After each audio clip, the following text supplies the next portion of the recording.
Hello friends, तो आज मैं एक्सप्लेन करने वाली हूँ न्यू थाई ड्रामा इनिग्मा का एपिसोड 1। आपको इस ड्रामा में हॉरर और रोमांस का कॉम्बिनेशन देखने को मिलेगा। तो एपिसोड की स्टार्टिंग में हम एक छोटी लड़की को देखते हैं जो टेरेस पर जा रही थी और उसके साथ कोई और भी था, लेकिन हमें उसका फेस रिवील नहीं किया गया है और वो उसकी रिकॉर्डिंग कर रहा था। तो वो लड़की आगे वाले को बोलती है कि तुम रिकॉर्डिंग क्यों कर रहे हो और तुम मुझे वो अपनी ड्राइंग दिखाओ जो तुम्हें दिखाने वाले थे, अब भी दिखाओ। तो फिर वो उसकी ड्राइंग देखती है। वो ड्राइंग कुछ आइज़ और ग्लास से रिलेटेड थी। तो वो लड़की ड्राइंग को देखकर बोलती है कि तुम्हें पता है मैं क्या सोच रही हूँ? मुझे लगता है कि मेरी ज़िंदगी एक ग्लास के पिंजरे में कैद हो रखी है। मेरी उम्र बढ़ती जा रही है और मैं उन ग्लास के टुकड़ों में खुद को देख रही हूँ तो मुझे क्रैक सी नज़र आ रहे हैं। फिर हमें एक झलक दिखाते हैं जिसमें कि एक आदमी का फेस पूरा ग्लास से भरा हुआ था। फिर सीन शिफ्ट करते हैं प्रेजेंट डे पे, जहाँ पर हम एक स्कूल का सीन दिखाते हैं। वहाँ एक लड़की अपनी पेंसिल शॉप कर रही थी। उस लड़की का नाम वान था और वो अपनी क्लास की टॉपर थी।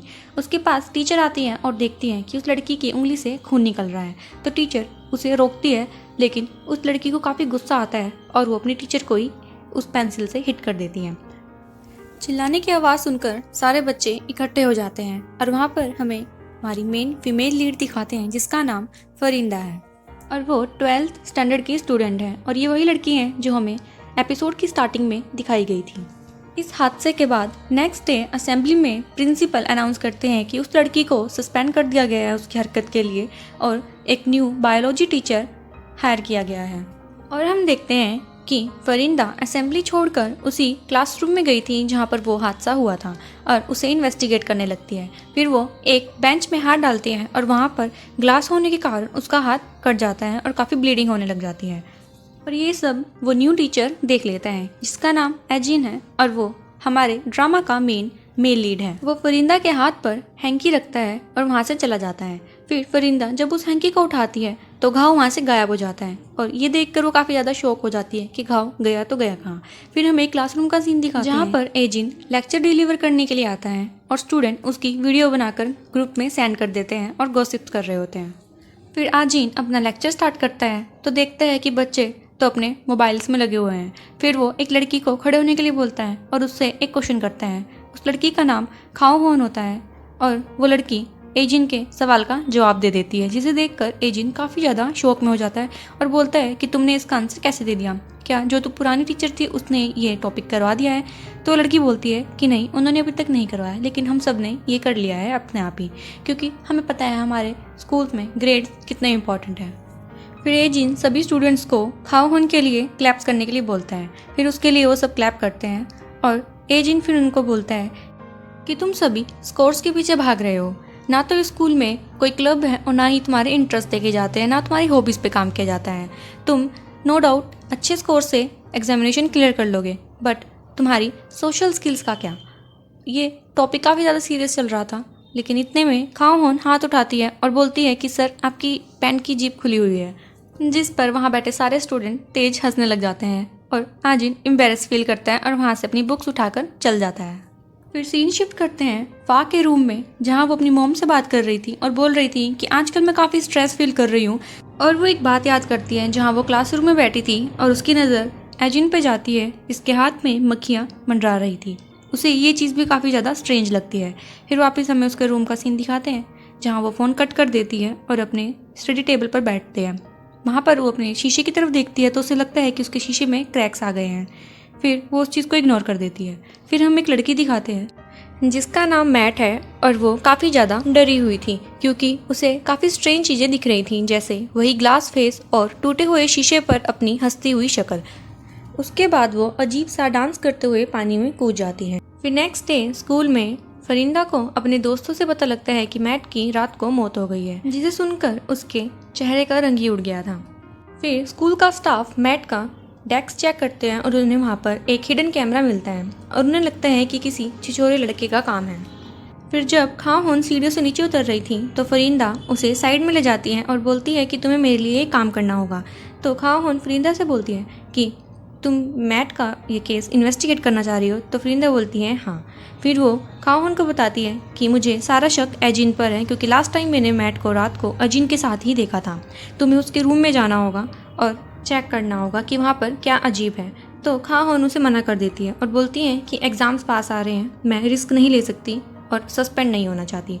तो फरिंदा उसे बोलती है तुम्हारी टीचर से बनती है, तुम मेरे लिए ये कर सकती हो, लेकिन खा होन उसे मना कर देती है और वहाँ से चली जाती है। फिर हमें रात को फरिंदा के रूम का सीन दिखाते हैं जहाँ वो पढ़ाई में ध्यान नहीं लगा पा रही थी और खुद ही एजिन के कैबिन में जाने का डिसीज़न ले लेती है। तो वो बाहर आती है तो देखती है कि गार्ड सो रखा है। फिर वो चुपके से अंदर चली जाती है जहाँ वो चेक कर रही थी कि इतने में उसे आजिन के आने की आवाज़ सुनाई देती है और वो वहीं पर छुप जाती है। फिर वो आजिन को देखती है जिसकी बॉडी पर काफ़ी ज़्यादा सिंबॉलिक टैटूज बने हुए थे। फिर उसे थोड़ी देर बाद किसी भूतिया बच्चे की आवाज़ सुनाई देती है जो बोल रहा था कि बुरे बच्चों को डिसिप्लिन में रहना चाहिए, जिसे सुनकर वो खड़ी होती है और उसे वहाँ पर आजिन नहीं दिखता।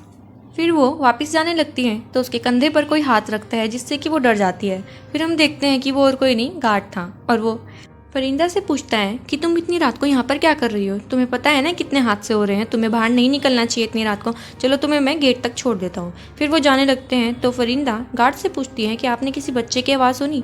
तो वो गार्ड उसी बच्चे की आवाज़ में वही बोलने लग जाता है कि बुरे बच्चों को डिसिप्लिन में रहना चाहिए और वो डंडे से अपने सर पर वार कर लेता है जिससे कि उसके सर से काफ़ी खून निकलने लग जाता है। तो फरिंदा ये देखकर काफ़ी ज़्यादा घबरा जाती है और अपनी जान बचाने को भागती है, लेकिन वो गार्ड भी उसके पीछे भागता है और एक टाइम पर उसे पकड़ लेता है और फरिंदा के सर पर भी वार कर देता है और उसके सर से भी काफ़ी खून निकलने लग जाता है। वो फरिंदा को मारने ही वाला था कि वहाँ पर मिस्टीरियस मैन आ जाता है और फरिंदा को बचा लेता है।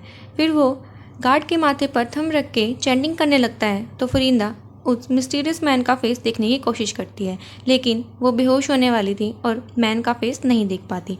फिर वो मिस्टीरियस मैन फरिंदा के पास आता है और उसे छूने की कोशिश करता है कि इतने में फरिंदा की आंख खुल जाती है और यहाँ हमें पता लगता है कि फरिंदा तो एक सपना देख रही थी, लेकिन वो यकीन नहीं कर पा रही थी कि ये एक सपना है क्योंकि वो सब उसे रियल लग रहा था। फिर नेक्स्ट डे स्कूल में हम देखते हैं कि फरिंदा अपना फ़ोन यूज़ कर रही थी कि इतने में उसके सर पर पानी की बाल्टी गिरती है और वहाँ पर आजिन होता है। तो आजिन फरिंदा से पूछता है क्या तुम ठीक हो। तो फरिंदा बोलती है कि तुम्हें मैं ठीक लग रही हूँ, मैं पूरी तरह से भीग गई हूँ, मैं ऐसे क्लास में कैसे जाऊँगी। तो आजिन काफ़ी चाइल्डिश बिहेव कर रहा था तो फरिंदा उसे देख के हंसने लग जाती है। तो आजिन उससे पूछता है तुम हंस क्यों रही हो। तो फरिंदा उसे बताती है कल मैं एक लड़के से मिली जो हूबहू तुम्हारी तरह दिखता था, लेकिन तुम मुझसे बहुत ज़्यादा अलग हो। फिर आजिन फरिंदा को अपने कैबिन में ले जाता है उसे यूनिफॉर्म देने के लिए, जहाँ पर फरिंदा फिर से हंसती है। तो आजिन उससे पूछता है कि तुम क्यों हंसे जा रही हो। तो फरिंदा बोलती है कि मुझे फिर से वही लड़का याद आ गया। तो आजिन बोलता है अच्छा वही सपने वाला लड़का। तो फरिंदा बोलती है कि मैंने तो सपने का नाम ही नहीं लिया, तुम्हें कैसे पता। मुझे पता है कि वो रियल था, वो सपना नहीं था, तुम मुझे बताओ सच क्या है। फिर वो एजिन को बताती है कि कुछ दिन पहले जो कैमरा मैट के डेस्क में मिला था वो मैंने ही लगाया था, यहाँ तक कि मैंने स्कूल के हर कोने में कैमरास फिट करवाए हैं ताकि मैं उस इंसान का पता लगा सकूं जो ये काम कर रहा है। फिर मैंने स्टूडेंट की लिस्ट चेक करी जिसमें कुछ ही स्टूडेंट के फेस पर स्क्रैचेस थे और वो स्टूडेंट टॉपर्स थे, जिसमें कि पहला नाम वान का था और दूसरा नाम मैट का। तो मेरा शक बढ़ गया कि जिन फोटोज़ पर स्क्रैच है उनकी जान को खतरा है और इसीलिए मैंने कैमरास हर जगह फिट कर दिए।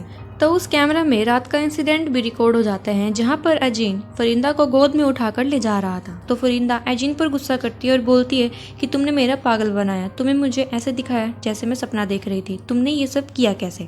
तो अजीन फरिंदा को बोलता है कि जो तुम ये डिटेक्टिव बनने की कोशिश कर रही हो, तुम जानती भी हो तुम्हारे लिए कितना बड़ा खतरा बन सकती है। तो फरिंदा अजीन पर चिल्लाकर बोलती है कि तुम्हें कुछ नहीं पता, तुम जानते भी हो उस लिस्ट में अगला नाम मेरा है और तुम्हें पता है मुझे कल मेरे डेस्क पर क्या मिला। फिर वो उसे एक ग्लास का टुकड़ा दिखाती है जिसमें कि कुछ सिंबॉलिक साइन बना हुआ था, जिस पर एजिन उससे पूछता है कि तुम्हें ये कहाँ से मिला, लेकिन फरिंदा उसकी एक भी नहीं सुन रही थी और उस पर चिल्ला रही थी। तो आजीन अपने मैजिक से फरिंदा को बेहोश कर देता है। जब उसे होश आता है तो वो खुद को एक रेड रूम में बंधा हुआ पाती है। फिर वहाँ पर एजिन आता है और फरिंदा के फोरहेड पर थंब रखता है।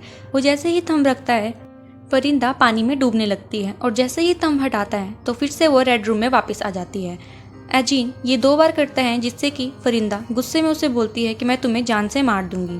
फिर एजिन लास्ट टाइम उसके सर पर थंब रखता है और थंब हटाते ही फरिंदा और एजिन रियल वर्ल्ड में वापस आ जाते हैं। फिर फरिंदा को वॉमिट होता है जिससे कि टब के पास रखे हुए सारे चैंटिंग ब्लैक हो जाते हैं और एजिन फरिंदा को बोलता है कि तुम्हारे ऊपर लगे हुए सारे शराब अभी के लिए मैंने हटा दिए हैं, तुम अभी सेफ हो और तुम इस चीज़ के काफ़ी अंदर आ चुकी हो। तो पूरा सच मैं तुम्हें बता देता हूँ, मैं दूसरी दुनिया से आया हूँ जो ठीक बिल्कुल तुम्हारी दुनिया के नीचे है इस वर्ल्ड में मैजिक और ब्लैक मैजिक करने वाले बहुत लोग हैं जो तुम्हारे पास ही रहते हैं, और मैं तुम्हारे स्कूल में टीचर बनकर आया ताकि मैं पता लगा सकूं कि इन सब के पीछे किसका हाथ है। वो कोई तुम्हारे स्कूल में से ही है जो ब्लैक मैजिक का इस्तेमाल करता है। ये सब उसी के शराब के कारण हो रहा है जिसकी तुम भी एक विक्टिम हो, और अब से तुम यहीं रहोगी और मेरी उस कल्प्रिट को ढूंढने में मदद करोगी। फिर हमें एक झलक उसी पर्सन की दिखाते हैं जिसका फेस ग्लास के पीसेस से कवर्ड था और वो खाने में ग्लास ही खा रहा था। और इसी के साथ हमारा पहला एपिसोड खत्म हो जाता है। अगर आपको मेरी वीडियो अच्छी लगी तो चैनल को सब्सक्राइब करिएगा और बेल नोटिफिकेशन को दबाना मत भूलिएगा। मिलते हैं इसके नेक्स्ट पार्ट में। Till then take care, good bye.